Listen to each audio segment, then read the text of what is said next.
পাঁচটি কারণে স্ত্রীর প্রতি স্বামীর আকর্ষণ কমে যায়। এই পাঁচটি কারণ যদি কোনো স্ত্রীর মধ্যে থাকে, ওই স্ত্রীর প্রতি স্বামীর কোনো আকর্ষণ থাকে না, মায়া থাকে না, ভালোবাসা থাকে না, এই সংসার জীবনটা তাদের আর সুখের থাকে না, আস্তে আস্তে কলহ তৈরি হয় এবং এক পর্যায়ে ডিভোর্স পর্যন্ত চলে যায়।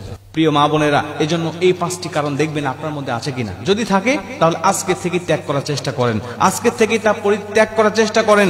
দেখবেন যে আপনার সুখের সংসারটা সুখের থাকবে, এটা আর কখনো অশান্তি আপনার এই সংসারে আজ করতে পারবে না। এক নম্বরে, স্বামী যা বোঝায় স্ত্রী যদি তার উল্টা বোঝে।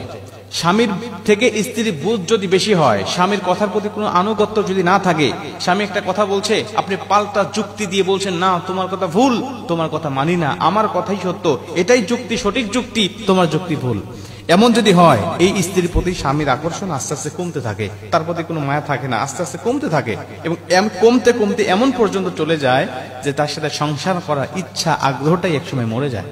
এজন্য স্বামী যা বুঝবে আপনি চিন্তা ভাবনা করবেন যে আসলে তার বুঝটা সঠিক কিনা, এর পক্ষে আসলেই দলিল আছে কিনা, তার যুক্তিটা আসলেই গ্রহণ করার মতো কিনা। যদি হয় তাহলে পাল্টা যুক্তি দাঁড় করাতে যাবেন না। যদি মনে করেন না তিনি ভুল কিছু বলছে, তাহলে কৌশলে কায়দা করে নম্র ভদ্র ভাষায় তাকে বোঝানোর চেষ্টা করবেন, কখনো তর্কে জড়াবেন না। দ্বিতীয় নম্বরে, যেই স্ত্রী স্বামীর মুখে মুখে তর্ক করে, যে স্ত্রী স্বামীর মুখে মুখে তর্ক করে, ওই স্ত্রীর প্রতি স্বামীর কোনো মায়া থাকে না, মহাব্বত থাকে না। তাতে আপনি যতই সুন্দরী হন না কেন, তাতে আপনি যতই বিশ্ব সুন্দরী হন না কেন, উচ্চ শিক্ষিত হন না কেন, উচ্চ বংশের মেয়ে হন না কেন, আপনার প্রতি কোনো মায়া, কোনো মহাব্বত, কোনো ভালোবাসা থাকবে না।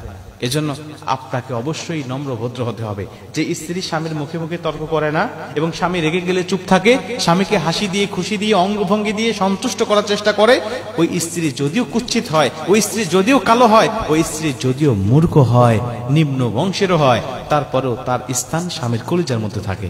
এজন্য কখনোই দুই নম্বরে স্বামীর মুখে মুখে তর্কে জড়াবেন না। তিন নম্বরে, স্বামীর মতামতের বাহিরে আপনি কোনো কাজ করবেন না। স্বামী যে মতামতটা দিবে, এই মতামতটা আপনি গ্রহণ করার চেষ্টা করবেন। কারণ নবীজি বলেন, আল্লাহর পরে যদি কাউকে সেজদা দেওয়া জায়েজ হতো, আল্লাহ স্ত্রীকে বলে দিতেন স্বামীকে সেজদা করার জন্য। আল্লাহ নবী এমনি এমনি বলেন নাই। অবশ্যই স্বামীর মতামতের দাম রয়েছে, স্বামীর গুরুত্ব রয়েছে, এজন্যই আল্লাহ নবী হাদিসটা বর্ণনা করেছেন। 4 নম্বরে, স্বামীর পছন্দের মূল্যায়ন করতে হবে। স্বামীর পছন্দের মূল্যায়ন করতে হবে। স্বামীর পছন্দ আছে বিধায় সে আপনাকে পছন্দ করে বিয়ে করেছে, এটা ভাবতে হবে। স্বামী যদি পছন্দ করে কোনো কিছু আপনার জন্য নিয়ে আসে, আপনাকে হাদিয়া দেয়, গিফট করে, যদিও সেটা ভালো না হয়, তারপরেও তার সামনে কখনো বলবেন না কি নিয়ে আসছো, এটা কি পড়ার মতো কিছু, এটা কি গ্রহণ করার মতো কিছু, এটা তো পছন্দনীয় নয়, এটা তুমি ফেরত দাও। অনেক মা বোনরা আছে পছন্দ তো করেই না, একটা শাড়ি নিয়ে আসছে জীবনেও সেটা পরে না এবং এটা ফেরত দেওয়ার জন্য তাকে প্রেশার ক্রিয়েট করে।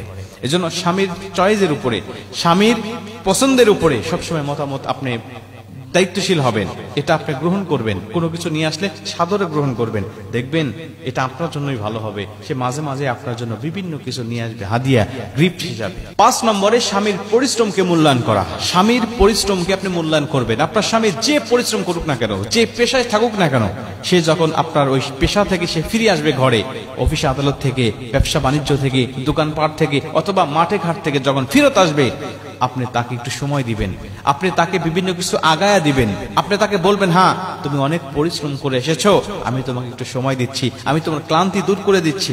কিন্তু অনেক মা বোনরা আছে তারা বলে তুমি কি এমন করো সারাদিন, তুমি এমন কি করো কষ্ট করে, আমি তো সারাদিন সকাল থেকে শুরু করে ঘুম থেকে ওঠার পর থেকে নিয়ে রান্না বান্না থেকে শুরু করে সন্তানদেরকে গোসল করানো, খাবার দাবার খাওয়ানো, স্কুলে পৌঁছানো, কত কাজ আমি করি, আমার মতো কাজ করলে তো তুমি পাগল হয়ে যাবে। মানে স্বামীর পরিশ্রমকে সে কোনো মূল্যায়ন করে না। এই স্ত্রীর প্রতি কোনো আকর্ষণ থাকে না, এই স্ত্রীর প্রতি বিরক্ত তৈরি হয়, এই স্ত্রীর প্রতি বিভিন্ন রকম খারাপ লাগা কাজ করা শুরু করে। এক পর্যায়ে সুখের সংসার আর সুখের থাকে না। এটা বিভিন্ন রকম ফিতনা ঢোকে মনের মধ্যে, দিমাগের মধ্যে শয়তান ধোঁকা দিয়ে এই সংসারটা বিচ্ছিন্ন করে দেয়। এর জন্য মা বোনদেরকে বলতে চাই, এই 5টি কারণ যদি আপনার মধ্যে থাকে, এগুলো পরিত্যাগ করেন, আপনার সংসার অবশ্যই সুখের হবে ইনশাআল্লাহ।